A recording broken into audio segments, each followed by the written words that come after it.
Hi, మన YouTube channel అయిన trendy VS vlogs ఛానల్లో A to Z information about software industry అని ఒక వీడియో చేశాను. ఆ వీడియోలో మనకి చాలా డౌట్స్ అనేవి క్లియర్ అవుతాయి. లైక్ మనకి సాఫ్ట్వేర్లో ఏ టైప్స్ ఆఫ్ కంపెనీస్ ఉన్నాయి, ఆ కంపెనీస్లో వర్కింగ్ కల్చర్ ఎలా ఉండిద్ది, ఇంటర్వ్యూ ప్రాసెస్ ఎలా ఉండిద్ది, హైక్స్ ఎలా ఉంటాయి, బోనస్ ఎలా ఉంటాయి, మనకి వర్క్ ప్రెజర్ ఎలా ఉండిద్ది, ఇలాంటి విషయాలు నేను చాలా ఈ వీడియోలో చెప్పాను. చాలా విషయాలు రాబోయే వీడియోస్ లో కూడా నేను చెప్తాను. సో ఆ లింక్ అనేది నేను మీకు ఇక్కడ ఇమేజ్ లో చూపిస్తున్నాను, తప్పకుండా చూడండి. ఈ వీడియోలో నేను ఒక పజిల్ కూడా అడిగాను. ఈ పజిల్స్ అనేవి కేక్ పజిల్ అడిగాను.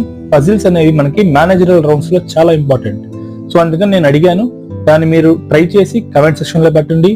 మనకి ఈ వీడియోలో పజిల్ నెంబర్ 2 అడుగుతున్నాను. దీనికి సంబంధించిన ఆన్సర్ కమెంట్ సెక్షన్ లో తప్పకుండా పెట్టండి. బాయ్. భలే వాళ్ళే ఈ కెరియర్ గురించి చూస్తూ మన ఛానల్ ని సబ్స్క్రైబ్ చేయడం మర్చిపోతారేమో, తప్పకుండా